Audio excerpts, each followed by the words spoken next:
እስከምነግርህ ድረስ በዚያ ቆይ። እስኪ ሁላችሁም በስመ አብ በሉ። በስመ አብ ወወልድ ወመንፈስ ቅዱስ አሐዱ አምላክ አሜን። ክቡራን አባቶቻችን፣ የዚህ ታላቅ ካቴድራል የስብከተ ወንጌል መምህራን፣ አረጋውያን አባቶቻችን፣ እንዲሁም እናቶቻችን፣ ወጣቶች፣ እንዲሁም ሕፃናት ሁላችሁንም በእግዚአብሔር ስም እላችኋለሁ እንደምን አደራችሁ? እንደምን አደራችሁ? እግዚአብሔር ይመስገን ብለን እንድናመሰግነው ፈቅዶና ወዶ የጠራን የሰበሰበን አምላካችን ልዑል እግዚአብሔር ስሙ ለዘላለም የከበረና የተመሰገነ ይሁን። ወርኃ ጽጌ ከመስከረም 26 እስከ ኅዳር 5 40 ቀን ጽጌ ነው። ዘመነ ጽጌ፣ ወርኃ ጽጌ፣ ዘመነ ማርያም፣ ዘመነ ክርስቶስ ተብሎ ይነገራል። ስለ ጽጌ በተከታታይ በብዙ መምህራን ስለምትማሩ እሱ ላይ ብዙ መርሐ ግብር የለኝም። ነገር ግን ሄሮድስ ክርስቶስን ሊገድለው እንዴት ተነሳ? ሰብአ ሰገል ወደ ኢየሱስ ክርስቶስ በምን አይነት መረጃ መጡ? መረጃውን ከየት አገኙት? የአምላክ መወለድ፣ የአምላክ ሰው መሆን ማን ነገራቸው? መረጃውን ማን ሰጣቸው? ሄሮድስስ ደግሞ በምን መረጃ ተነስቶ ሕፃኑን ክርስቶስን ሊፈልገው ቻለ? የሚሉ ሁለት ነገሮችን ብቻ እንማማራለን። የማቴዎስ ወንጌል ምዕራፍ 2 ቁጥር 14 ላይ ወንጌላዊው ማቴዎስ እንደነገረን ወሀሉ እስከ አመ እነግረከ፣ እስክነግርህም ድረስ በዚያ ተቀመጥ አለው ይለናል። እስኪ ተናገሩ፣ እስክነግርህ ድረስ በሉ። በእርግጠኝነት መቼም አፍን አይበርደውም። ይበርደዋል እንዴ? ይበርደዋል? አይበርደውም። እስክነግርህ ድረስ በሉ። በዚያ ቆይ አለው። በዚህ ርዕስ እንነጋገራለን። እግዚአብሔር አምላክ እኔንም እናንተንም ሁላችንንም እንዲያስተምረን የአምላካችን የእግዚአብሔር መልካም ፈቃዱ ይሆንልን። ይህንን ቃል የተናገረው ቅዱስ ገብርኤል ነው። ክቡር አባታችን ሰፋ ባለመልኩ መጽሐፈ መሳፍንት ምዕራፍ 13 ላይ ያለውን ቃል መነሻ አድርገው እግዚአብሔርን ለሚወዱ መላእክቱን ለሚያከብሩ ይታየን መልአከ እግዚአብሔር አውዶሙ ለእለ ይፈርህዎ ወያድኅኖሙ ጣዕሙ ወታእምሩ ከመ ይር እግዚአብሔር። ይታየን መልአከ እግዚአብሔር አውዶሙ፣ ለሚፈሩ ለሚያከብሩ ሰዎች የእግዚአብሔር መልአክ ባጠገባቸው ይከትማል፣ ያድናቸውማል፣ ጥያቄያቸውንም ይመልሳል ነው የሚለው። አይታችኋል? ገበሬው ማሳው ላይ አሁን ያለንበት ወቅት መልካሙ ገበሬ እግዚአብሔርን አምኖ ከሰማይ የሚወርደውን ዝናብ ሳይሳቀቅ ማሳ ላይ ያለውን ጭቃ ሳይጸየፍ ያርሳል፣ ይዘራል፣ ይተኛል፣ ይነሳል። ያዕቆብ 5:13 ላይ የፊተኛውንና የኋለኛውን ዝናብ ጠብቆ ነው የሚለው። ጠብቆ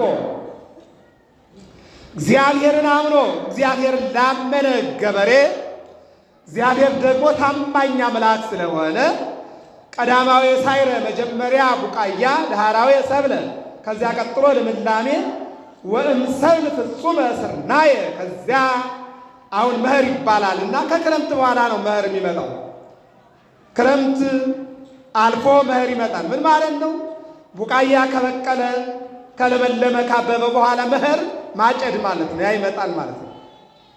ስለዚህ ገበሬው በዛ በማሳው ታምኖ ሲሰራ፣ ሚስት ደግሞ በቤቷ ታምና ስትሰራ የጎደላቸው አንድ ነገር ነበረ። ቅዱስ ገብርኤል፣ ቅዱስ ሚካኤል አንድ ናቸው። በእኛ ዘንድ የከሌ ድርሻ ነው የከሌ ድርሻ ነው እንችላለን። በቅዱስ ሚካኤል በቅዱስ ገብርኤል ዘንድ ግን የሚቀባል ነገር ይልቁንም ቅዱስ ሚካኤል፣ ቅዱስ ገብርኤል፣ ቅዱስ ሩፋኤል የምስጢር መላእክት ይባላሉ። ጴጥሮስ፣ ዮሐንስ፣ ያዕቆብ የምስጢር ሐዋርያት ይባላሉ። ኮከብ እምኮከብ ይሄይስ ክብሩ ለኮከብ ይላል። ከአንዱ ኮከብ ክብር የአንዱ ኮከብ ይበልጣል። ከአንዱ መልአክ ክብር የአንዱ መልአክ ይበልጣል። በደረጃ ደረጃ አላቸው። በአሰራር ደረጃ ግን ምናልባት አንዱ በመብረቅ፣ አንዱ በእሳት፣ አንዱ ደግሞ በውሃ፣ አንዱ ደግሞ በቀን፣ አንዱ በሌሊት የሚላኩና የሚላላኩ ቢሆኑም አገልግሎታቸው ግን ከእግዚአብሔር እየተላኩ የሰው ልጆችን የሚያገለግሉ ቅዱሳን መላእክት ናቸው። ስለዚህ በእውነቱ ጥሩ በሆነ ሰፋ ባለ ጊዜ ይዘው አስተምረውናል። እስኪ እንደው ምቀኝነት ከሌላችሁ ቃለ ሕይወት ያሰማልን በሏቸው። እስኪ ቃለ ሕይወት ያሰማልን፣ ሰፊ አገልግሎት ዘመን እግዚአብሔር ያድልልን። ለዚህ ነው ጻድቁ ምን አለ? ወይም ሊቁ እግዚአብሔር በአንድም በሌላ መንገድ ያስተምራል። አዎ ሰው ግን አያስተውልም ነው የሚለውና ማስተዋሉን እግዚአብሔር ያድለን። አሜን በሉ። እኔ አሁን እዚህ እሳቸው እያስተማሩ አባቶች ጋር አንድ ነገር እንነጋገር ነበር። እኛ አስቸጋሪዎች ነን። አሁን እዛ ጋር በጣም ብዙ ህዝብ አለ። ምንድነው ስንል ፀሐይ ወዶ ነው። እዚህ ጋር ብዙ ህዝብ አለ። ብርዱ ወዶ ሳይሆን ቃሉን ወዶ ነው። እየሰማችሁ ነው አይደል? አሁን እዚህ ያሉ ሰዎች ትንሽ ቆየት ሲል ፀሐዩ ጋር ብለው ወደዚህ ይመጣሉ። አያችሁ የሶስት ወጣቶችን የእነ አናንያ የእነ አዛርያ ታሪክን የቅዱስ ገብርኤልን ተደራሽነት ስናይ አሁን ይሄ በእናንተ ላይ ያለ ቅዝቃዜ በጣም ተራ ነገር ነው። እንደ ሃይማኖት በጣም ተራ ነገር። ቀጥሎ ደግሞ የሚመጣ ሙቀት አለ። እንደውም እኔ አንድ ታሪክ ልንገራችሁ። እዚህ ሁለተኛ ሶስተኛ ረጅም ዘመን ስለሆነ የተማርኩበት ጊዜ ትዝ አይለኝም፣ ግን ነፋስና ፀሐይ በአንድ ወቅት ተወራረዱ የሚል ማባቅ አለው። እየሰማችሁ ነው አይደል? ሁለቱ ሲወራረዱ ሴትዮዋ ከሩቅ ትመጣለች፣ ሌዘር ጃኬት ለብሳለች። እየሰማችሁ ነው አይደል? ይህንን ነግሬያችሁ ወደ ትምህርት ይገባሉ። የእኛ ህይወት እዚያ ውስጥ ላይ ያለው ማለት ፈልጌ ነው። በጣም መርሃ ግብር መሪው እየለመኗችሁ ነበር። እባካችሁ ወንበሮቹ ባዶ ሆነዋል። ይገርማል። ብዙ ቤተክርስቲያን ብታዩ ወንበር ጠፍቶ ህዝቡ ቁሞ ይማራል። እናንተ ጋር ደግሞ ወንበር ተርፎ እዚያ ጋር ቆሞ ማለት እንዳለ ተቀምጦ የሚቀመጥብኝ አጣው ይላል መጽሐፍ። ምን ይላል? ወመጻሕፍት ከሰት አላስል ይላል። እነዚህ የተደረደሩ ወንበሮች አንድ ቀን ይከሳሉ። የተዘረጋ አትሮንስ አንድ ቀን ይከሳል። አዎ ብርድን፣ ፀሐይን፣ ዝናብን፣ ጭቃን ምክንያት ክርስቲያን ሊያደርግ አይገባውም ማለት ነው። እና ነፋስና ፀሐይ ናቸው። ምንድነው ውርርዱ? ሴትዮዋ ጃኬት ለብሳለች። ነፋስ ምን አለ? ይችን ሴትዮ ጃኬቷን አስፈልቃታለሁ። እየሰማችሁ ነው አይደል? ይችላል እንዴ? አይሰማኝ? ይችላል አይችልም? ይኸውላችሁ አልተማራችሁትም ማለት ነው። ግን ተመራችሁታል። የትምህርት ፖሊሲ ስለሆነ ረስታችሁታል። ረጅም ነው። እኔም ረጅም ዘመን ነው። እና የሚገርማችሁ ነገር ነፋስን ያስወልቃታለሁ አለ። ፀሐይ ደግሞ ምን አለ? አንተም አትችልም፣ እኔ ነኝ የማስወልቃታለሁ። እየሰማችሁ ነው አይደል? አሁን መጀመሪያ ማሊን ስራውን ሊጀምር ነው። ነፋስ ነው። በእርግጥ መጀመሪያ አልተቆለፈም ጃኬቱ። አሁን ነፋሱ ዷ ዷ ዷ እያደረገ ሲመጣ ሴትዮዋ ምን አደረገችው? በዚህም ቆለፈችው። አሁን ነፋስ መግባት ይችላል? አይችልም። ማስወለቅ አይችልም። ቢል በዚህ ቢል አሁን እናንተ መካከል ያለው አሁን በሃይማኖት ስለጸናችሁ አሁን ነፋስ ጆሮአችሁ ላይ አለ፣ ፊታችሁ ላይ አለ፣ ልብሳችሁ ላይ አለ። ግን እናንተን ማስነሳት አይችልም። በዚፕ ሳይሆን በቁልፍ ሳይሆን በአይምሮ በሃይማኖት ቆልፋችሁታል። እስኪ አመስግኑት እግዚአብሔር። በሃይማኖት ነው የተቆለፈው። አሁን የልብስ ጉዳይ አይደለም እናንተ ጋር ያለው፣ የዝፕ ጉዳይ አይደለም፣ የቁልፍ ጉዳይ አይደለም፣ የሃይማኖት ጉዳይ ነው።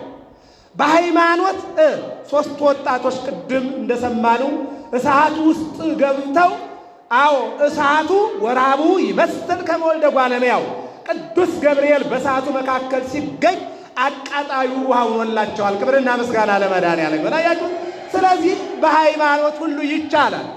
አዎ በሃይማኖት ሁሉ ይቻላል። ቂርቆስና ኢየሉጣ የፈላው ውሃ ለመግባት አይደለም ድምፁን ለመስማት ያስፈራል። በጣም ለመግባት አይደለም መልኩን ለማየት ያስፈራል። ነገር ግን በእምነት ይቻላልና ማየት ብቻ ሳይሆን በውስጡ ገብተው በጸሎቱ ለቅዱስ ቂርቆስ ወጣ ማይ እሙስተ ጽሕርት ወኮነ ጥምቀተ ለአግብርተ እግዚአብሔር ለማቃጠል የተባለው የፈላ ውሃ ለጥምቀት ሆነላቸው። እስኪ አመስግኑት እግዚአብሔር። አያችሁ እንደዚህ ነው።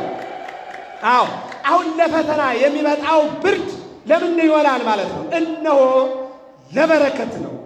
ይልቁንም ደግሞ ሃይማኖትን ለማጽናት ነው። አሁን ባጭሩ ነፋስን ጃኬቷን ማስወለቅ አልቻለም። ለምን? በቆለፈችው አለቀ። አሁን የማን ተራ ሊመጣ ነው? የፀሐይ ነው። የቆለፈችው ሴትዮ ላይ ፀሐይ ሶስት ነገር አላት። የሥላሴን አርአያ ሥላሴ ትገልጥልናለች። ፀሐይ ክበብ አላት። መጀመሪያ የሚታየው ክበቧ ነው። ቀጥሎ ብርሃን አላት፣ የሚፈነጥቀው ብርሃኗ ነው። ሶስተኛው ሙቀት አላት። ፀሐይ ይህ አላት። ለሥላሴ አንድነት ሶስትነት በአንዷ ፀሐይ ላይ ክበብ፣ ብርሃን፣ ሙቀት እንዳላት ለሥላሴም አንድነት ሶስትነት አላቸው። ለእኛም እንደዚሁ ልብ አለን፣ ልባችን እንደ አብ ነው። ቃል አለን፣ እንደ ወልድ ነው። ግብር አፈጻጸም አለን፣ እንደ መንፈስ ቅዱስ ነው። የሰው ልጅ በሥላሴ ተፈጥሯልና ሶስትነት አለው። ይህን ጠብቀን እንድንጓዝ እግዚአብሔር ሁላችንንም ይርዳን። ማን ላይ ነው ያለሁት?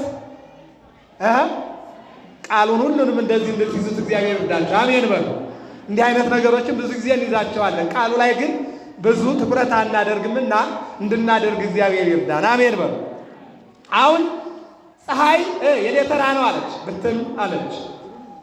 እየሰማች ነው አይደል? ከዚያ በኋላ ምን ማለት ጀመረ? መጀመሪያ ክበቧ ታየ፣ ከዚያ ቀጥሎ ብርሃኗ ታየ። አሁን ምን ሊመጣ ነው? ሙቀት ሊመጣ ነው። ይቺ ወጣት ሴት ናት። አይ ሙቀት መጣለችና የጃኬቷን ዚፕ ምን አደረገችው? አለቀ። ቀጠለች። አሁንም ሙቀት መጣ። በዚህም በዚህ ጀመር መጣ ሙቀቱ ቀጠለ። ጃኬቷ ምን ልታደርገው ነው? ውልቅ አደረገችና ክንዷ ላይ ያደረገችው። ማን አሸነፈ? ማን አሸነፈ? ግልጽ ምና ነው እንዲያሸነፈችው አይደለም፣ በትዕግስት ነው። መጀመሪያ ምን ያደረገችው? ክበቧን። ከዚያ ቀጥላ ብርሃን የፈነጠቀችው። ከዚያ ቀጥላ ሙቀቷን ያመጣችው። አያችሁ፣ እንደዚህ ነው። ስለዚህ አሸናፊነት የሚመጣው ሁሉን አንድ አድርጎ ወይም ፀሐይ ላይ ሆኖ ወይም ብርድ ላይ ሆኖ አይደለም። ከብርድ ወደ ምን እንመጣለን? ወደ ፀሐይ እንመጣለን። አንዳንድ ጊዜ ደግሞ ከፀሐይ ወደ ብርድ እንመጣለን። ስለዚህ ክርስትናችን የምናየው በዚህ አይነት መልኩ ስለሆነ እግዚአብሔር አምላክ በዚህ ትምህርት ላይ አድሮ እንዲያስተምረን መልካም ፈቃዱ ይሆንልን። አሜን በሉ። ወሀሉ ኢየስካመ እነግረከ እስክነግርህም ድረስ በዚያ ተቀመጥ አለው። የማቴዎስ ወንጌል ምዕራፍ 2 ቁጥር 14። እንግዲህ ይህ ትምህርት ዓላማው ቅድም እንደነገርኳችሁ ሄሮድስ ጌታን ሊገለው እንዴት ተነሳ፣ በምን አወቀ የሚለው አንዱ ነው። ሌላኛው ደግሞ ሰብአ ሰገል እንዴት አውቀው ወደ ቤተልሔም ሕፃኑ ወዳለበት እንዴት ሊመጡ ቻሉ፣ መረጃውን ከየት አገኙት ነው። ሶስተኛው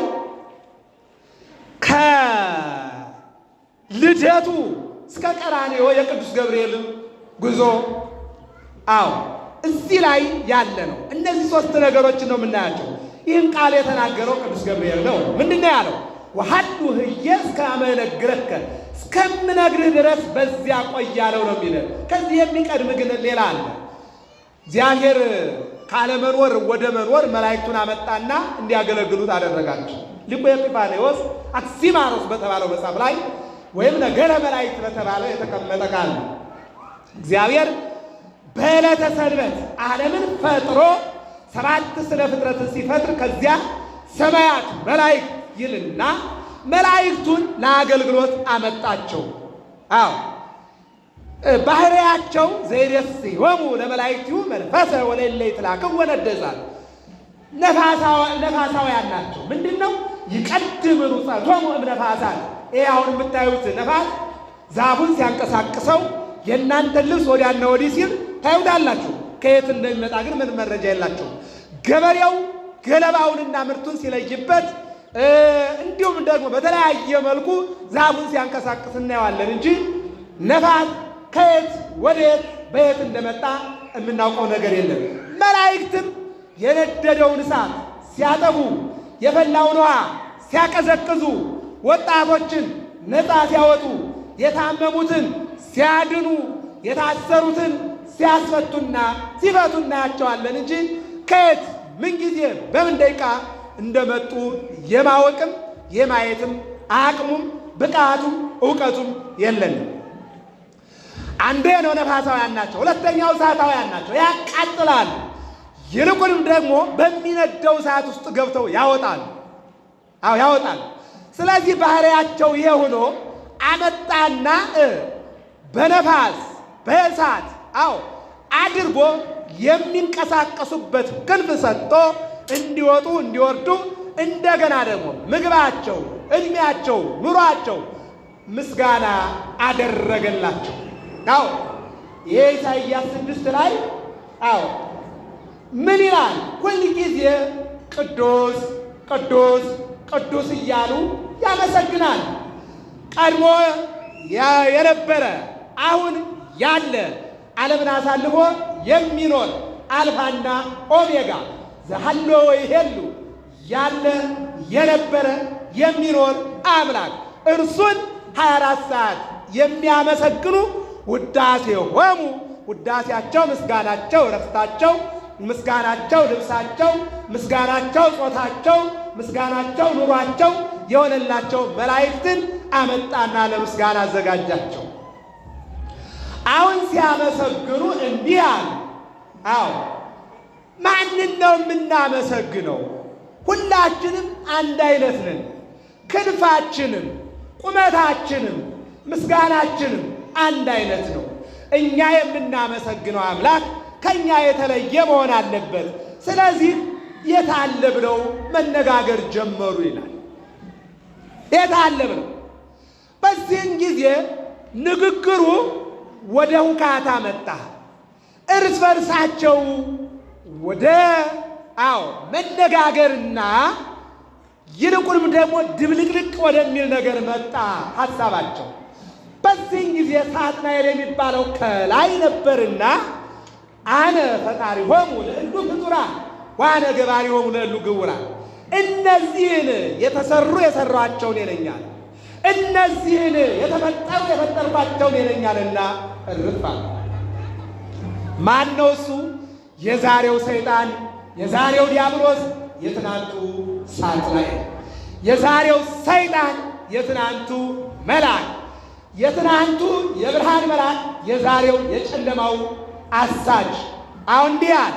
በዚህን ጊዜ ነው ቅዱስ ገብርኤል ለዛሬው ቃል መነሻ የሚሆነው ይሄ ነው። ንቁም በበህላው የነ እስከ ንረክቦ ለአምላክነ። እስኪ ተናገሩ አምላካችን በሉ። እስከምናገኘው ባለንበት እንጽና። ይህን ያለ የዛሬው ደግሞ ምንድን ነው? እስከምነግርህ ድረስ በዚያው ቆይ። የሚቀርበው ላይ ያለው ነው። በኢዮር በራማ በኤረር መላእክትን ነው። ይሄ ለዮሴፍ አረጋዊ ነው። ይሄ ለድንግል ማርያም ነው። ይሄ ለሰሎሜ ነው። ያ ግን ለመላእክት ነው። እዚህ አሁን ሕፃኑን የሚገል ተነስቷልና ይዘሽሽ ነው። እዚያ ግን የሚገል አይደለም። እነሆ ከአምላክ የሚለይ ከምስጋና የሚለይ ብርሃንን በጨለማ የሚተካ ኃይል ተነስቷልና ንቁም በበህላው የነ እስከ ንረክቦ ለአምላክነ። ያመጣን የጠራን የመረጠን ያቆመን ምስጋና እንድናመሰግነው ያደረገን እግዚአብሔር ራሱን እስከሚገልጥልን ድረስ ባለንበት እንጽና አለና ወአሂድቆሙ መልአከ ሰላም ዘስሙ ገብርኤል። ገብርኤል የተባለ መልአክ ሁሉም ባሉበት እንዲጸኑና እንዲቆሙ አደረጋቸው። ጸንተውና ቆመው አምላካቸውን እንዲያገኙ አደረጋቸው። አመስግኑት፣ አንዱ ናቸው። ይሄ ነው ገብርኤል ማለት። ምዕመናን በሃይማኖታችን እንድንጸና ቅዱስ ገብርኤል ይርዳን። አሜን በሉ። በትዳራችሁ እንድትጸኑ ቅዱስ ገብርኤል ይርዳችሁ። አሜን በሉ እንጂ። በፍቅራችሁ እንድትጸኑ ቅዱስ ገብርኤል ይርዳችሁ። በዚህ ዘመን የጠፋ እኔ አንዳንድ ጊዜ ምግብ ሊመስላችሁ ይችላል፣ ብር ሊመስላችሁ ይችላል። ብሩም ምግቡም ባለበት አለ። እየሰማችሁ ነው አይደል? አለ። ዛሬ ግን የጠፋ ፍቅር ነው። ትልቁ ዛሬ የጠፋ ሰላም። ምግቡ አለ፣ ጨካኞቹ ነን ነው። አዎ ስግብግቦቹ ነን ነው። ብሩ አለ፣ የተወሰኑ ሰዎች ላይ ነው ያለው። ምግቡም አለ፣ ብዙ ሰው ላይ ነው አይኖርም፣ ትንሽ ሰዎች ላይ አለ። ፍቅር ግን ሁሉም ላይ የለም። ዛሬ እየሰማችሁ ነው አይደል? አዎ ከእኛም ጋር ከእናንተም ጋር የጠፋውን ብር አይደለም። አቅሙ ወረደ፣ የኑሮ ውድነት ወደ ሰማይ ወጣ እንደ ኖህ መርከብ እንጂ አሁን ትልቁ የጠፋ ከኛ ልቡና ሰላምና ፍቅር ነው። ይህን ሰላምና ይህን ፍቅር አዎ ቅዱስ ገብርኤል ወደ ሕይወታችን ላይ ይመልስልን። አዎ ዋሂድ ወሙ መልአከ ሰላም ዘስሙ ገብርኤል፣ ገብርኤል የተባለ መልአክ ባሉበት እንዲጸኑ ምን አደረጋቸው? ባለንበት እንድንጸና ቅዱስ ገብርኤል ሁላችንን ይርዳል። አሜን በሉ። ማን ይርዳል? ቅዱስ ገብርኤል ይርዳል። ይህን ነው የሚለው። የመጀመሪያው ይሄ ነው እንግዲህ። አዎ የመጀመሪያው ይሄ ነው። ሌላው በዚህ በትንቢተ ዳንኤል ምዕራፍ 3 ላይ ጥሩ ቅድም ሲነገር ነበረ፣ ስላላስተዋላችሁ ነው እንጂ ጥሩ ነው ያደረጋችሁት። እግዚአብሔር ከሁላችን ጋር ይሁን። አሜን በሉ። ወደፊቱ ይህም ወንጌል ስለሆነ ትምህርት ስለሆነ ራሱ መታዘዝ ከተመስዋዕት ይበልጣል። የትናንት ውድ ወንጌል ሰምታችሁታል። ቅድም አባታችን መዝሙርን እየዘመሩ ነበርና የዚያ ወንጌል ከመስዋዕት ይልቅ ምሕረትን እወዳለሁ፣ መታዘዝን እወዳለሁ፣ ማዳመጥን እወዳለሁ የሚል ነውና ሳምንቱ ትልቁ የጎላ የወንጌል አገልግሎት መታዘዝ ነው።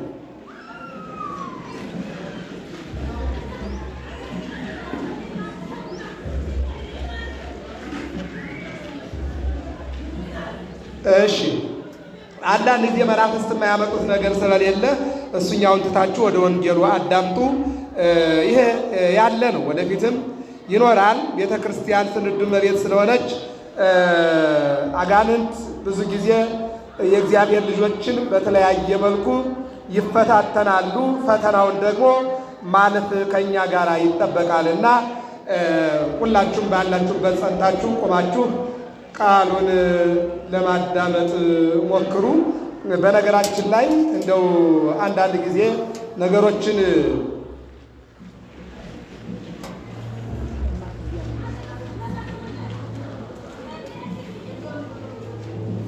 ከኔ ጋር ናችሁ አይደል? እስኪ ወደዚህ ተመልከቱ። እዚያ ጋር ያለውን ተው፣ ወደዚህ ተመልከቱ። እስከምነግርህ በሉ። አይሰማም። እስከምነግርህ በሉ። በዚያ ተቀመጥ። እስኪ እልል በሉና አመስግኑት እግዚአብሔር። አንዳንድ ጊዜ መንፈስ ሐሳብን ለመስረቅና ለመሳብ እንዲህ አይነት ነገር ያመጣል። ከእንዲህ አይነቱ ነገር እግዚአብሔር ሁላችንን የሚሰውረን። እንግዲህ ወደ ማቴዎስ ወንጌል ምዕራፍ 2 ላይ እንምጣና አጠር ያለ ወንጌል ነው የምንማማረው። ወተወሊዶ እግዚእ ኢየሱስ በቤተልሔም ዘይሁዳ፣ በቤተልሔም ኢየሱስ ክርስቶስ በተወለደ ጊዜ በዚያን ቀን መላእክት ከሰማይ እረኞች ከጫካ አራዊትም እንደዚሁ እንስሳት በበረቱ ተገኝተው ለተወለደው ሕፃን ምስጋና አቀረቡ ይለናል። ማን በተወለደ ጊዜ? ኢየሱስ ክርስቶስ በተወለደ ጊዜ። ማን በወለደችው ጊዜ? ድንግል ማርያም በወለደችው ጊዜ። እነማን መጡ? መላእክት መጡ። ከየት? ከሰማይ። ምን አሉ? ስብሐት ለእግዚአብሔር በሰማያት፣ በሰማይ ለእግዚአብሔር ምስጋና አሉ። ከሰማይ የመጡት በሰማይ ለእግዚአብሔር በመላእክት ማለት ነው። ሌሎች ማን መጡ? በጎቻቸውን አጥብቀው ወይም ተግተው ይጠብቁ የነበሩ እረኞች በመላእክት ተነግሯቸው መጡ። ምን አሉ? ወሰላም በምድር ለዘሰምሮ ለሰብእ። በምድርም ለሰው ልጆች ሰውን ወዶ ሰውን ፈቅዶ አምላክ ሆኖ ሳለ ሰው ለሆነ አምላክ ከኃጢአት በስተቀር ሰው ሆኗልና ምስጋና ይገባው ሲሉ እረኞች፣ እንስሳትም ምስጋናቸውን ሲያቀርቡ፣ አራዊትም ምስጋናቸውን ሲያቀርቡ፣ መላእክት፣ ሰዎች፣ እንስሳት፣ አራዊት አራቱም አንድ ላይ ሆነው ለእግዚአብሔር ምስጋና ቀረቡ። እስኪ አመስግኑት እግዚአብሔር። ይሄ ነው እንግዲህ እዚህ የመንበሩ ላይ ቤተ መቅደሱ ውስጥ ትልቅ መንበር አለ። እየሰማችሁ ነው አይደል? አሁን ስለ ሶስት መንበር ሳይሆን ስለ አንዱ መንበር ነው የምናገረው። ሶስቱም አንድ አይነት ስለሆነ አራቱ መንበር ላይ አራት ምሰሶ አለ። እየሰማችሁ ነው አይደል? አራቱ ቋሚ ማለት ነው። አንደኛው ቋሚ ላይ የሰው ስዕል አለ። የምን ስዕል አለ? ዘብእሲ ማቴዎስ ይለዋል። በማቴዎስ ወንጌላዊ የተሰየመ አንዱ መንበር ላይ አንዱ የወጣው ምሰሶ ላይ የሰው ምስል አለ። ዘብእሲ ማቴዎስ ይለዋል። ሰው ይመስላል፣ ነገር ግን መልአክ ነው። ምንድነው ማለት ነው? ለሰዎች የሚጸልይ ነው ማለት ነው። ምን የሚል ነው?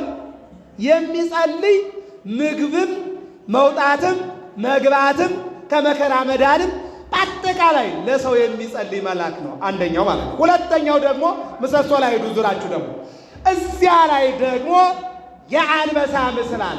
የምን ምስል አለ? የአንበሳ ምስል አለ። ይሄ ደግሞ መልአክ ነው ራሱ፣ ግን በማርቆስ ተመስሏል። በማርቆስ ተመስሏል። በማርቆስ የተመሰለው ያው የማርቆስ ቦታው ዘአንበሳ ማርቆስ ስትመከ አንበሳ ይጥር አዲያመ ግብፅ ዘመፀ እንዘ ይሰብክ ወንጌለ እስከ አጽራ ምሕራማ ተጣወት ይላል አባ ጊዮርጊስ ዘጋስጫ። የእሱ ዕድሉ ያው ወይም ደግሞ የተሰጠው ስጦታ አንበሳ ላይ ስለሆነ በአንበሳ የሰበከ ነው እና ይህም ደግሞ መልአክ ነው። ለማን ይለምናል? ለአራዊት ይለምናል ማለት ነው። ሶስተኛው ምሰሶ ላይ ደግሞ ይሉ የላም ምስል ያለው አለ ደግሞ ዘላይም ሉቃስ ይለዋል። ያ ደግሞ በሉቃስ ወንጌላዊ የተሰየመ ነው። ሲቀጥል ደግሞ መልአክ ነው። ያ ደግሞ ለእንስሳት ይለምናል ማለት ነው። ቀጥሎ አራተኛው መጨረሻው ላይ ትሄዳላችሁ። ያ ደግሞ አሞራ የአሞራ ስዕል አለበት። እሱ ዮሐንስ ወንጌላዊ ነው። ዘንስር ዮሐንስ ይለዋል። ይሄ ደግሞ መልአክ ነው። ለማን የሚለምን ነው? ለወፎች የሚለምን ነው። በአጭሩ ቅድም ምንድን ነበር ያልኳችሁ? በቤተልሔም ጌታ ሲወለድ መላእክት፣ እረኞች፣ ከዚያ ቀጥሎ ደግሞ አራዊት፣ እንስሳት። በእነዚህ ወንጌላውያኑ በእነዚህ ተሰይመዋል ማለት ነው እና በአጭሩ እግዚአብሔር በእነዚህ መላእክት እኛን ይጠብቀናልና እስኪያመስሉት መድኃኔዓለም ይህን ነው የሚናገረው። ይሄ ነው እንግዲህ አሁን ይህን ቃል በቤተልሔም እነዚህ አራቱም ተገኝተው የጌታን ልደት አይተዋል። የጌታን ልደት አይተዋል። ነገር ግን ልደቱን ሊያይፈልጉ የተከለከለ ደግሞ አንድ ክፍል አለ። ለአራቱ ተፈቅዶላቸዋል፣ ለአንዱ ግን አልተፈቀደለትም። እየሰማችሁ ነው አይደል? እየሰማችሁ ነው። እግዚአብሔር ይስማችሁ። ለስንቱ ተፈቀደ? አይሰማም። ለአራቱ ነው አይደል? ለሰው፣ ለእንስሳ፣ ለአራዊት፣ ለአዕዋፋት ተፈቀደ አይደል? በጣም ጥሩ። ለአንድ ግን አልተፈቀደም። ማን ነው እሱ? ሰይጣን። ሰይጣን የተወለደውን ሕፃን እንዲህ አልተፈቀደለትም። መወለዱን ሰምቷል። በሩቅ ሆኖ መንፈስ ነውና አይቷል። ሊገባ ሲል ኢየሩሳሌም ዙሪያዋን በሳት ታጥራ በሳት ጅራፍ ተገርፎ ወደ ኋላ ተመለሰ። እስኪ አመስግኑት መድኃኔዓለም። ብላያችሁ በሳት ተገርፎ ተመለሰ። ይገርማችኋል። በዚህን ጊዜ ነው አሁን እንግዲህ ሄሮድስ ሕፃኑን ሊገለው ከማን ሰማ የሚለውን መረጃ አንደኛው እዚህ ላይ ነው ያለው። አሁን ገባ። ሄደና ለሄሮድስ በጆሮው ምን አለ? የኔን መኖር የሚያስወግድ እንዳልኖር የሚያደርግ መኖሬን ወደ አለመኖር የሚቀይር ያንተን ንግስና ደግሞ የሚቀማ ሕፃን ተወልዷልና ግደለዋል። ምን በለው? ምን በለው? ማንን ነው ግደለው ያለው? ኢየሱስ ክርስቶስ። ሰማችሁኝ አይደል? አለቀ። የክርስቶስ የመሰደዱ ዋናው ቤዙ የሚታወቃችሁ በቂ ነው። ራሱ ለምን ግደለው አለ? ሂዶ ማየት ስላልተፈቀደለት። እኛ ጋርም እኮ እንዲህ አይነት ችግር አለ። እኛ ያልደረስንበት አንድ ነገር ካለ ያ ነገር እንዳይኖር እንፈልጋለን አይደል? አዎ እኔ ካልጋገርኩት ከምጣዱ አይወጣም፣ እኔ ካልወጠወጥኩት ወጡ አይጣፍጥም እንደማለት። ስልጣኑ የኔ፣ ሀብቱ የኔ፣ ጉልበቱ የኔ፣ አንደበቱ የኔ፣ እንደ ማዘዙ የኔ፣ መቀመጡ የኔ፣ መተኛቱ የኔ፣ መነሳቱ የኔ፣ ሁሉንም ስብስብ አድርገን መያዝ የምንፈልግ ብዙ ሰዎች አለ። አይደለም። እግዚአብሔር እኮ አምላክ ሆኖ አማላጅነትን ለመላእክት ሰጥቷል። ተላላኪነትን ለመላእክት ሰጥቷል እኮ። ጠባቂነትን ለመላእክት ሰጥቷል እኮ። አዳኝነትን ለመላእክት ሰጥቷል እኮ። ተራዳይነትን ለመላእክት ሰጥቷል እኮ። ለሰማዕታት ሰጥቷል እኮ። ለጻድቃን ሰጥቷል እኮ። ለደናግል ሰጥቷል እኮ። ለመነኮሳት ሰጥቷል እኮ። እሱ የሚያስር እሱ የሚፈታ ሆኖ ለአባቶቻችን እግዚአብሔር ይፍታ፣ እግዚአብሔር ይባርክ፣ የራቀውን ያቅርብላችሁ፣ የረቀቀውን ያጉላላችሁ ብለው ትልቁን ሸክም ከእናንተ ጋር እንዲያወርዱና በበረከት እንድትገናኙ እኮ እግዚአብሔር አድርጓል። እስቲ አመስግኑት። የደህና አምላክ ሰብስቦ እኮ አልያዘም እሱ። ክህነትን እኮ ለካህናት ነው የሰጠ እኮ። አማላጅነትን ለመላእክት ነው የሰጠ እኮ። ተራዳይነትን ለሰማዕታት ለጻድቃን እኮ ነው የሰጠ። አይታችኋል። እንዲህ አይነቱን አይኑሮ ለሁላችንም እግዚአብሔር ያድለን። የሚያበላላ ሰይጣን ለዚህ ነው ምን አለ? የኔን መኖሬን የሚያጠፋ ያንተን ስልጣን የሚቀማ ሕፃን ተወልዷልና ግደለው አለው። ምን በለው? በዚህ ሰይጣን ነግሮት ግራ ገብቶት እንዳለ ሰይጣን ግራ አጋብቶት ሄሮድስን ባለበት ሰዓት ላይ አሁን ደግሞ ትንቢት ሊፈጸም ነው። በዚህ በዘኍልቍ ምዕራፍ 24 መነሻው 22 ጀምሮ እስከ 24 ነው። 600 ሺህ እስራኤላውያን ኃይላችን ነው የምነግራችሁ፣ ታሪክ ውስጥ አልገባም። 600 ሺህ እስራኤላውያንን እግዚአብሔር ከግብፅ አወጣና የኤርትራን ባህር አሻገረ። ዝም ብሎ አይደለም፣ በቀላል በ9 መቅሰፍት በ10ኛ ሞተ በኩር ፈርዖንን አስጨንቆ በአፈዲዳው በሙሴ በካህኑ በአሮን በወጣቱ በኢያሱ በእነዚህ አስጨነቀና ፈርዖንን ያውም እንደ አሜሪካ እንደነ ሩሲያ በሰማይ የሚምዘገዘግ በመሬት ደግሞ የሚሽከረከር መሳሪያ አይደለም። የሙሴ በትር የአሮን በትር እዚህ አረጋውያን አባቶች እንደያዙት መቋሚያ ያለች መቋሚያ ናት። በትረ ሙሴ ትባላለች።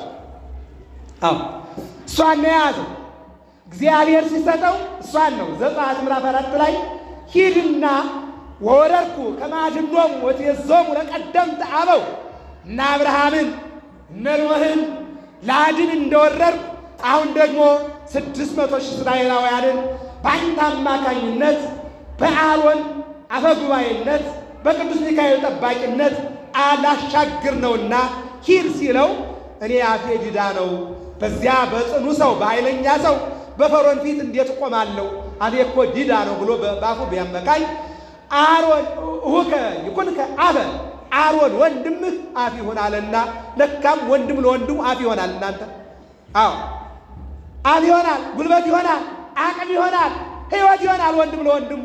በእኛ ዘመን ግን ምናሴ የበለወ ለምናሴ ወንድም ወንድሙን ገዳይ ሆነ። ወንዝ የተሻገረ ደንበር የደፈረ የለም። ዛሬ ለሕፃናት ሞት፣ ለአረጋውያን ሞት፣ ለእናቶች ሞት፣ ሕፃናት ያለ እናት አረጋውያን ያለ ጧሪ የሚቀሩባት ሆኗል ሀገራችን። እንደምታዩት በየቀኑ የምንሰማው የካህናት ሞት ነው፣ የአረጋውያን ሞት ነው፣ የቤተ ክርስቲያን ፍልሰት ነው የምናየው። ትናንትና የሚያው ነው። ትናንት ወዲያም ከ6 ያላነሱ አገልጋዮች ማህበራዊ ሚዲያ እያያችሁ ነው።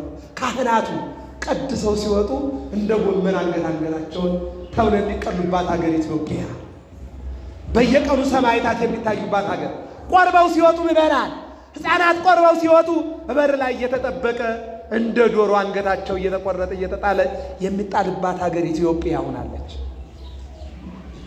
ያሳዝናል። ሀገራችንን ቅዱስ ገብርኤል በእውነቱ በአማላጅነቱ ወደ ቀድሞ ልዕልናዋ ይመልስልን። አሜን በሉ። ይመልስልን። ምዕመናን ማዘን ያስፈልጋል። እንደው በማህበራዊ ሚዲያ አስከሬን እንደቆጠር እንኖራለን። ይህን ያክል ካህናት በዚህ አካባቢ፣ ይህን ያክል ምዕመናን በዚህ አካባቢ፣ እንዲህ አይነት ቤተ ክርስቲያን እያልን እስከ መቼ?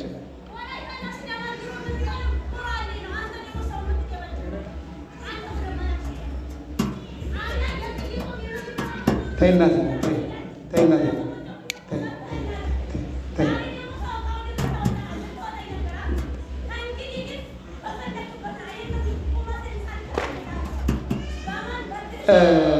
አረጋውያን አባቶች ላይ በቃት ግድ የላቸው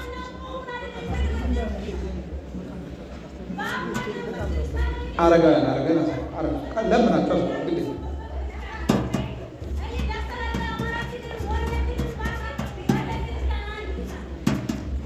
እሺ እንግዲህ ያው አንዳንድ ጊዜ ፈተናዎች ያሉ ናቸው። በዚህ አልፈን ነው ክርስትናችንን ይዘን ነው የምናልፈው። ዞሮ ዞሮ ምን ማለት አይደለም። እሺ ወዳለንበት ታሪክ እንመለስ። እግዚአብሔር አምላክ ሀገራችን ኢትዮጵያን ሰላም ያደርግልን። አሜን በሉ። ርኩስ መንፈስን ያስወግድልን፣ መንፈስ ቅዱስን ያቅርብልን። እግዚአብሔር አምላክ ሀገራችን ኢትዮጵያን ሰላም ያደርግልን። አሜን በሉ። ማን ሰላም ያደርግልን? እግዚአብሔር ሰላም ያደርግልን። እና እስራኤላውያንን የኤርትራን ባህር ከፍሎ 600 ሺህ እስራኤላውያንን ከፈለና አሻገረ። እግዚአብሔር ካሻገራቸው በኋላ ሞዓብ የሚባል ቦታ ላይ ደረሱ። የሚገርማችሁ ነገር ቁጥራቸው 600 ሺህ ነው። ጠባቂያቸው እግዚአብሔር ነው። መጋቢያቸው እግዚአብሔር ነው። አሻጋሪያቸው እግዚአብሔር ነው። ከእኔ ጋር ናቸው አይደል? ቃሉን ስሙ፣ ግድ የለም። ያሻገራቸው እግዚአብሔር ነው። የሚጠብቃቸው እግዚአብሔር ነው። የሚመግባቸው እግዚአብሔር ነው። መና ከሰማይ አውርዶ መገባቸው። ውሃ ከጥንጫ አፍልቆ አጠጣቸው።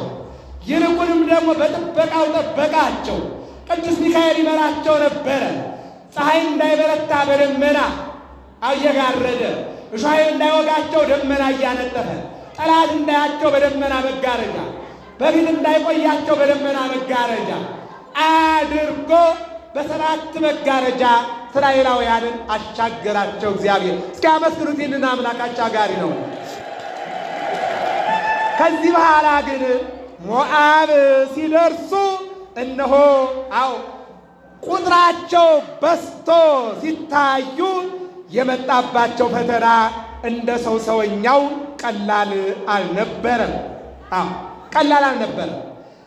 በሬ ሳሩን ግጦ መሬቱን ባዶ እንደሚያስቀረው ባላቅ ይህን ሕዝብ አየና፣ ሕዝብ በዚህ በሞዓብ ከተቀመጠማ የኔ ስልጣን እነሆ አዳጋ ገጠመው አለ። የሄሮድስም ያለ ይህንን ሰይጣን በጆሮ ላይ እኔን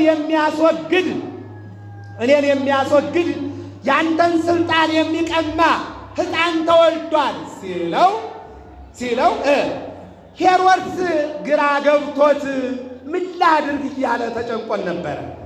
አሁን ወደ ባላቅ ደግሞ እንምጣ። ባላቅ 600 ሺህ እስራኤላውያንን አየና ታሪካቸውን ሰማ። በ9 መቅሰፍት በ10ኛ ሞተ በኩር ይልቁንም ደግሞ በ11ኛ ስጥመት ፈርዖንን ከነሰራዊቱ ከነፈረሱ ወደ ባህር ከቶ ያሻገረ አምላክ ያላቸው፣ የሚመግብ አምላክ ያላቸው፣ የሚጠብቅ አምላክ ያላቸው ባለ ታሪክ እስራኤላውያን ናቸው። እነዚህን ማሸነፍ አልችልም፣ ስልጣኔን ይቀሙኛል አለና ባላቅ ግራ ገባው። በዚህን ጊዜ ነው በለዓም የተባለ የሚረግም የረገመው የሚሞትለት፣ የሚመርቀው የሚባረክለት በለዓም የሚባል አንድ ሰው ነበረ። ወደዚያ ወጣቶችን ሰበሰበና እነሆ ላካቸው። ሲልካቸው ዝም ብሎ አይደለም። ወርቅ ይዘዋል፣ ብር ይዘዋል፣ ልብስ ይዘዋል፣ ስጦታ ይዘዋል። ከኔ ጋር ናችሁ አይደል? ይዘዋል። የሚገርማችሁ ነገር ሄዱና ለበለዓም ከባላቅ የተናገሩትን ነገር ተናገሩ። ምንድነው የተላኩት? ቁጥሩ የማይታወቅ አምላኩ እግዚአብሔር የሆነለት አሸናፊ የሆነ ሕዝብ በከተማ የመጧል፣ በመዲና የመጧል። ስልጣኔ አደጋ ላይ ወድቋል። ባላቅ ወድቋል። ስለዚህ እነሆ ናና እርገምልኝ፣ ለምትረግምልኝና ለምታደርግልኝ ነገር የመጀመሪያ ስጦታህ ይህ ነው። ስትረግምልኝና ስታጠፋልኝ የበለጠ ስጦታ አለህ አለና እስራኤልን ከኔ ጋር ናቸው አይደል? ይሰማችኋል? እግዚአብሔር ያሻገራቸውን ሕዝቦች፣ እግዚአብሔር የመገባቸውን ሕዝቦች፣ እግዚአብሔር ያለበሳቸውን ሕዝቦች ከግብፅ እግዚአብሔር ዘጸአት ምዕራፍ 5 ላይ ተመልከቱ። ያገለግሉኝ ዘንድ ሕዝቤን ልቀቅ ብሎ ከፈርዖን መንጋጋ ከፈርዖን ጉልበት ያወጣቸውን እስራኤላውያንን እንደ ቅጠል እንዲረግፉ ወደ አፈርና ወደ ትቢያ እንዲቀየሩ አቤት የሰው ጭካኔ! ናና ረግመህ እንደ ቅጠል አርግፍልኛል። ከኔ ጋር ናችሁ አይደል? በእኛ ዘመንስ ይሄ የለም ብላችሁ የለም ብላችሁ ምናልባት የቁጥሩ ጉዳይ ይለያይ እንደው እንጂ የመኖር የጉዳይ መንገድ ላይ የሚያስቀር ከመጣ ያን አስወግድልኝ ምንል እኮ ብዙዎቻችን ነን። አሁን መልእክቱን በለዓም ሰማና ምን አለ? እኔ በእኔ የምወስነው ነገር የለም ከእግዚአብሔር ጋር ልነጋገርና እነግራችኋለሁ አለና መልእክተኞቹ ወጣቶች ናቸው። ብር ይዘዋል፣ ወርቅ ይዘዋል፣ ልብስ ይዘዋል፣ እንዳጠቃላይ ስጦታ ይዘዋል። ለምን? እስራኤልን ሊረግም ሊገል ሊያጠፋ እንደ ቅጠል ሊያረግፋቸው ማለት ነው። ከዚህ በኋላ ወደ እግዚአብሔር ወጣና እግዚአብሔር ጋር ሲነጋገር ልሂድ አልሂድ ባላቅ የተባለ ንጉሥ ጠርቶኛል አለ። እንዳትሄድ አለው። ምን አለው? እስኪ ንገሩኝ። አይሰማኝም። እንዳትሄድ። የሚሄደው ምን ለማድረግ ነው? ለመርገም ነው አይደል? አለቀ። እንዳትሄድ አለው። አሁን እግዚአብሔር አንድ ጊዜ ብቻ ነው የሚናገረው፣ ሁለት ጊዜ አይናገር። እንዳትሄድ ካለ አቲር ነው፣ ሂድ ካለ ሂድ። ልሂድ አልሂድ የምንወዛገበው እኛ ነው። ዛሬ ገብርኤል እኮ ነው ልሂድ አልሂድ፣ ልቅር ልሂድ። ብዙዎቹ በዚህ ውስጥ ነው ያሉት። አሁን ልሂድ አልሂድ። አንዳንዶቹ ካልጋ ላይ ገና አልተነሱም፣ በብርድ ልብስ ጋር ይታገላሉ። ልቅር ልሂድ እያሉ ማለት ነው። ይሄ ሰዎች ባህሪ። አንዳንዶቹ ደግሞ ብረት ድስት ጋር ይታገላሉ። አንዳንዶቹ ዛሬ ሮብ ነው አይደል? ግን ቡና ጋር ይታገላሉ። ብዙዎቹ ቡና እኮ ስንት ሰው ቀምቶናል። ብዙ ነገሮች ብዙ ሰው ቀምተውናል። ይሄ ማህበራዊ ሚዲያው፣ ቴሌቪዥኑ፣ ምኑ ብዙ ሰዎችን ቀምቶናል። ልሂድ አልሂድ አለና እግዚአብሔርን ጠየቀ። እግዚአብሔር ግን አትሂድ እንዳትሄድ አለ። ሄደና ለወጣቶቹ ምን አላቸው? እግዚአብሔር አትሂድ ብሎኛልና ያመጣችሁትን ስጦታ በሙሉ ይዛችሁ ወደ ሀገራችሁ ተመለሱ አላቸው።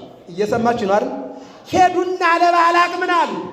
አይ ሂደን ስናናግረው እሽም እምቢም አልላችሁም። በእኔ ሕይወት ወሳኝ እግዚአብሔር ነው። እስኪ ተናገሩ። በእኔ ሕይወት በሉ የሚወስን ማን ነው? ማን ነው? ነው እንዴ? ነው። ግን አድርገነዋል? አላደረግነውም። በብራችን በሕይወታችን ምን ወሰንኛ ነን? ግን ይሄ ሰውዬ እንደዚያ ሲላቸው ሄዱና ወደ እግዚአብሔር ብሎ ጠየቀ። እግዚአብሔር እንዳትሄድ አለው ብለው ሲመልሱለት ሁለት ነገር መጣበት። አንደኛ የላኩለት ስጦታ ስላነሰው ነው አለ። ምን ስላለ ነው? ስላነሰው። ሁለተኛ የላኳቸው ሽማግሌዎች ወጣቶች ስለሆኑ ነው። ከብሩ ሞቅ ደመቅ አድርጌ ከወርቁም ጨምሬ ከልብሱም ሰፋ አድርጌ ከሽማግሌም ደግሞ ሽበት የጣለባቸው በእድሜ ጸና ያሉትን ከቁጥርም ጨመርመር አድርጌ ልላካለና አሁን ያልኩትን ቁጥር ላከ። ሄዱና ጠየቁት። አሁን ምን አለ? እግዚአብሔርን ላነጋግር አለ። ጥሩ። ቅድም ግን ምን ብያችኋለሁ? እግዚአብሔር ስንት ጊዜ ነው የሚናገረው? ስንት ጊዜ ነው? ምን ብሎታል? የላችሁም? ምን ብሎታል? እንዳትሄድ ብሎታል። አሁን ሄደው ከሰውም ሽማግሌ ከወርቅም ብዙ ከልብስም እንደዚሁ ወስደው አቀረቡለት። አሁንም ተመልሰን መጠናል። እኛ ምናልባት ሰው ቀይረናል፣ ወርቅም ጨምረናል፣ ልብስም ብርም ጨምረናል። ግን መልእክቱ ያው ነው፣ ና እናርገምልኝ ነው አሉት። ማንን ላናገር አለ? እግዚአብሔርን ላናገር አለ። ሄዶ እግዚአብሔርን ሲያናግር እግዚአብሔር በበለዓም ውስጥ 3 ነገር አየ። ስንት ነገር አየ? 3 ነገር አየ። አንደኛው ብር ፈልጓል፣ ብር ወርቅ ፈልጓል፣ ልብስ ፈልጓል። ፍላጎቱ ላይ እግዚአብሔር አየ። እግዚአብሔር አንደኛ በገንዘብ የእግዚአብሔርን ቃል እንደለወጠ እግዚአብሔር አየ። አንዱ ይሄ ነው። እየሰማችሁ ነው አይደል? በቃ ወርቅ በሉት፣ ልብስ በሉት፣ ብር በሉት ሁሉም አንድ ነው። በዚህ ማንን ለወጠው? እግዚአብሔርን ለወጠው። አትሪም ብሎታል። ሁለተኛው ዕውቅና ፈለገ። ምን የረገመው የሚሞትለት የሚረግፍለት፣ የመረቀው የሚባረክለት ተብሎ ዝነኛ መሆንን እንደሚፈልግ ማን አወቀ? እግዚአብሔር አወቀ። እግዚአብሔር አወቀ። በሶስተኛ ደረጃ ደግሞ እነሆ ከባላቅ ጋር ያለውን ወዳጅነት በሰው ሰውኛው መጨመርና ማሳደግ ፈለገ። እኒህን ማን አወቀ? እግዚአብሔር አወቀ።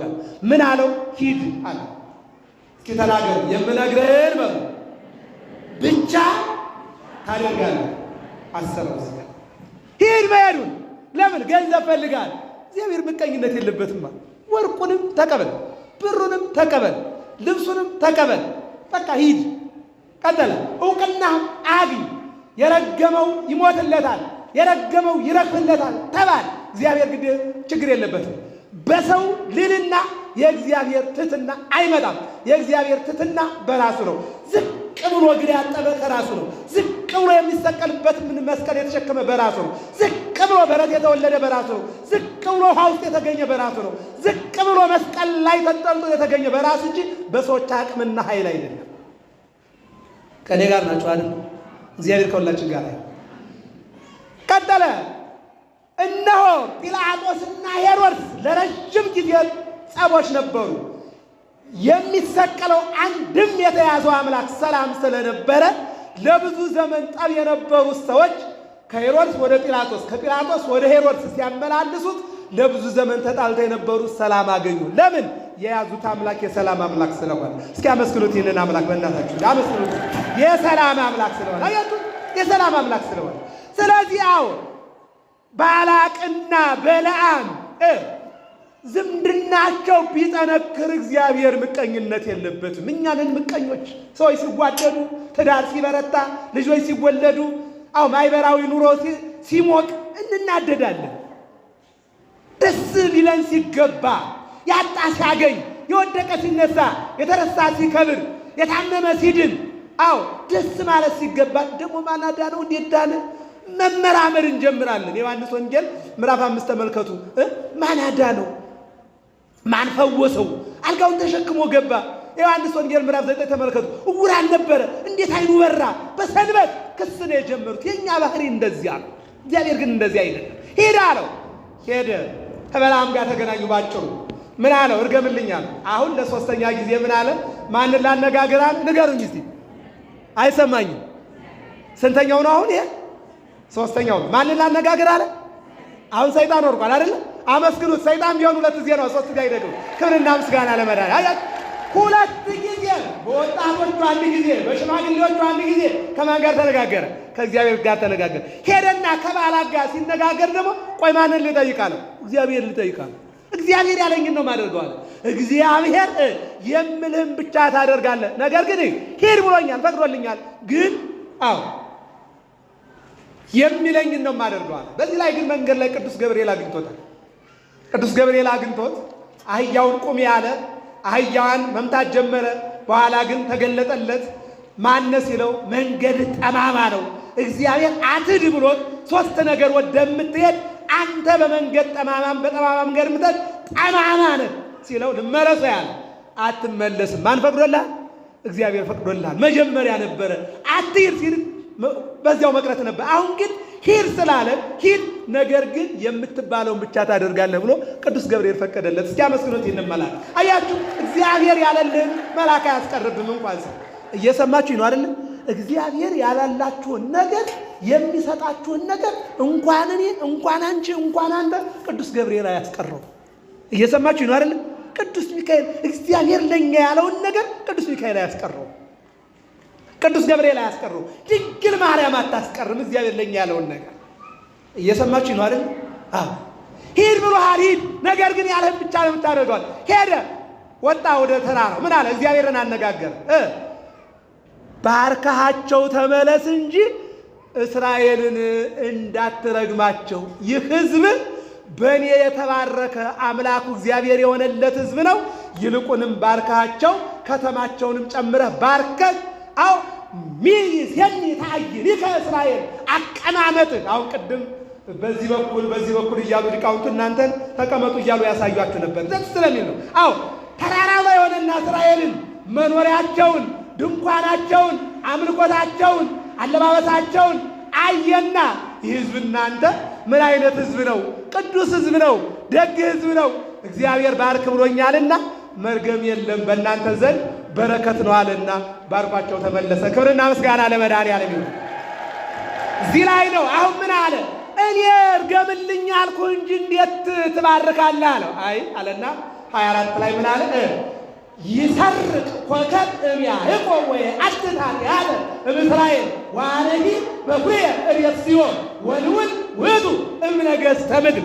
ከምድር ነገሥታት የሚበልጥ ንጉሥ፣ ዘላለማዊ ንጉሥ ኮከብ የተባለ ያዕቆብ፣ ከያዕቆብ ደግሞ ክርስቶስ ይወለዳል፣ ከዚህ ሕዝብ ክርስቶስ ይገኛል አለና መሰከረ። ክብርና ምስጋና ለመድኃኒዓለም ይሁን። ይሄ ነው ለነዚያ አዎ ለሰብአ ሰገል ዋቢያቸውና መነሻቸው ይሄ ነው ማለት ነው። ይቀጥልና መዝሙረኛው ልበ አምላክ ዳዊት መዝሙር 72 ላይ እንዲህ ብሎ አስቀድሞ ተናግሮ ነበረ። ነገሥተ ተርሴስ ወደ ሰያት አምሃ ያመጉ ነገሥተ ሳባ ወአረብ ጋዳ ያመጹ ወይሰግዱ ሎቱ ኩሎሙ ነገሥተ ምድር። 3 ነገሥታት ዕጣንና ከርቤ ወርቅ ያመጡለታል ብሎ ልበ አምላክ ዳዊት ከበለዓም ቀጥሎ ትንቢት ተናግሮ ነበረ። ይሄ 1000 ዘመን ነው። 1000 ዘመን ነው። እንደገና 3ኛው ደረጃ ደግሞ ጀርድሸት የሚባል ፈላስፋ እመቀ መቃት አየራት ሙፃ ፀሐይ ጥበብ የፍልስፍና ውጤት የሆነ ሰው አንድ ጊዜ ውቅያኖስ ላይ አንድ ጊዜ ተራራ ላይ እየወጣ የሚፈላሰፍ ሰው ነበረ ነው። ይህ ሰው በለዓምን አይቶታል። ይህ ሰው የዳዊትን ትንቢት አይቷል። ተጠራቅሞ መጥቶ ግን ጥበብና እውቀት እሱ ላይ አርፏል። በለዓም ቢያይ ኮከብ ይወጣል ብሎ ነው ትንቢት የተናገረ። ዳዊት ቢያይ ነገሥታት ይሰግዱለታል፣ መባ ያመጡለታል ብሎ ነው የተናገረ። ይህ ሰውዬ ደግሞ ለየት ይላል። ወንዝ ላይ ዳር ላይ ዲል የሚባል ተራራ የሚባል አለ። እዚያ ላይ ሆነና ፀሐይ እንዲቀና ብሎ አያት። አይኑን ወጋችው። እዚህ ጋር ውሃ አለ። ወደ ውሃው ሲመለከት የፀሐይን ጥላ አየ።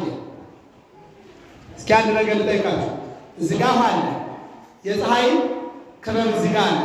ፀሐይ ወደ ላይ ከማየትና ውሃው ላይ ከማየት የትኛው ይቀናችኋል? እስኪ ንገሩኝ።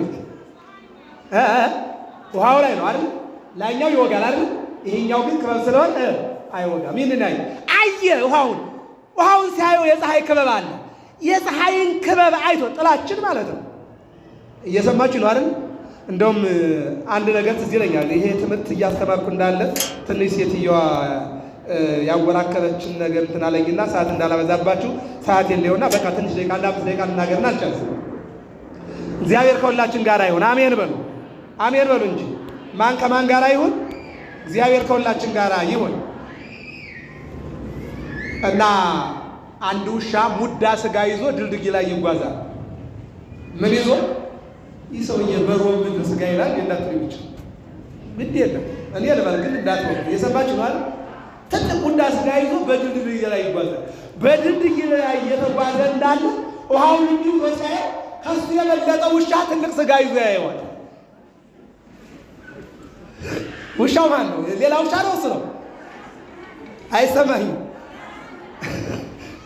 እርግጠኛ ናቸው አይደል? ምን ላይ ነው ያለው? ድልድይ ላይ ነው አይደል? ድልድዩ ላይ ሆነና እንዲሁ ሲመለከት ምን ላይ ውሃው ላይ ትልቅ ውሻ ነው። ትልቅ ሙዳ ይዟል። ሙዳ ስጋ ይዟል። እንዴ ከኔ የበለጠ ውሻ አለ እንዴ ያለ ሞልቶ። ዳዊት ምንድነው ያለው? ከውሻም በላይ ውሻ ነው። ውሻ ሳምና ጌታው ያውቃል ያባል። አንተማ የውሻ ውሻ ነህ ያለው ጌታን የማታውቅን ያለው ዳዊት አይደል? ጎልያድን አንተማ ውሻ ብትሆንማ ጌታን ታውቃለህ፣ ፈጣሪን እግዚአብሔርን ታውቀዋለህ። አንተ ግን የውሻ ውሻ ነው ውሻ አይደለም ማለት እየሰማችሁ ነው አይደል? አሁን ከኔ የበለጠ ውሻ አለ እንዴ አለ። ቀጠለ ከኔ ከያዝኩት በላይ ደግሞ ስጋም አለ እንዴ አለ። በኋላ ምን እንዳደረገ ታውቃላችሁ? ካፉ ላይ ያለውን ስጋ ወደ ውሃው ጣለው። አፉ ምንም ቀረ ባዶ ነው አይደል? ከዚያ ቀጠለና ውሻ ሊይዝ ወደ ውሃው ዘሎ ሲገባ ውሃው ያዘውናል። እየሰማችሁ ነው አይደል? አያችሁ። አሁን ጀርድሸት ምን አየ? የፀሐይ ከበባ አየ። ቀጥሎ ምን አየ? ኮከብ አየ። በኮከቡ ላይ ምን አየ? በለዓም ያለውን ተመልከቱ። ይሰርቅ ኮከብ ያለው ማለት ነው። ኮከቡ ላይ ወትቀውም ንግሥት በማንከ በአልባሰ ወርቅ ውጽፍቶ ውብርት። እነሆ ንግሥቲቱ ግምጃ የወርቅ ዘቦ ያለበት ተጎናጽፋ የተባለችውን እመቤት በኮከቡ ላይ መድኃኒዓለምን ታቀፋ አያት። እስኪ አመስግኑት መድኃኒዓለምን። ይሄ ነው መረጃው እንግዲህ። አያት። ከዚህ በኋላ ያንን ሳለና አስቀመጠ ለልጆቹ። ሊሞት ሲል ኮከቡ ይወጣል፣ ሕፃኑ በቤተልሔም ይወለዳል። ሲወለድ ቅድም የነገርኳችሁ ቅዱስ ሚካኤል፣ ቅዱስ ገብርኤል፣ ቅዱስ ሩፋኤል ለአዳም ሰጠውት። አዳም ደግሞ ለሚስቱ እነሆ ብሎ የሰጣት ወርቅ እየተንከባለለ መጥቶ ደርሶ ነበርና ወርቅና ወርቅ ለመንግስቱ፣ ዕጣን ለክህነቱ፣ ከርቤ ለሞቱ ይህን ወስዳችሁ ሰግዳችሁ ስጦታ ሰጣችሁ ነው ብሎ ያ ሰውዬ አረፈ። አሁን እነዚህ ነገስታት ይህን ይዘው ሲመጡ መረጃቸው አሁን እንግዲህ ትምህርታችን ምንድን ነበር? ለሰብአ ሰገል ማን ነገራቸው? ለሄሮድስስ ማን ነገረው? በቃ ትምህርታችን ጨረስን። እዚህ ጋር እየሰማችሁ ነው አይደል? አሁን ሰብአ ሰገል የነገራቸው ማን ነው? በለዓም ነው። ቀጥሎ ማን ነው? ዳዊት ነው። ከዚያ ቀጥሎ ማን ነው? ቅድመ አያታቸው ጀርድሸት ነው።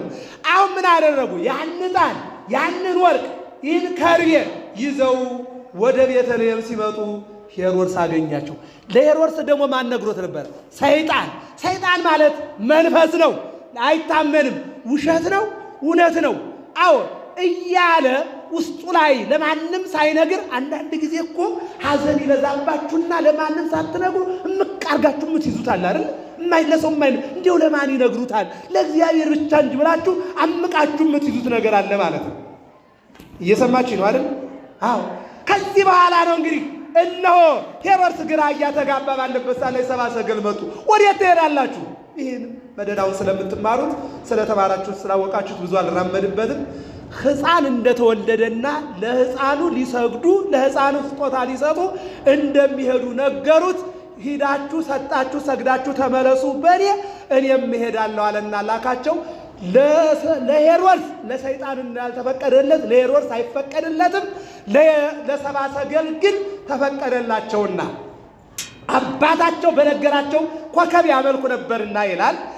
ኮከብ መርሆሙ ቤተልሔም አብጽሖሙ ወቆመ መልእልቴሆሙ ወዜናሆሙ አብየ ዜና ዘይከውን ሎሙ ነገሮሙ እንዳለው ቅዱስ ያሬድ ኮከብ እየመራቸው ቅዱስ ገብርኤል ነው። እስኪ አመስግኑት። እንመላክ በኮከብ ተመስሎ ኮከብ እየመራ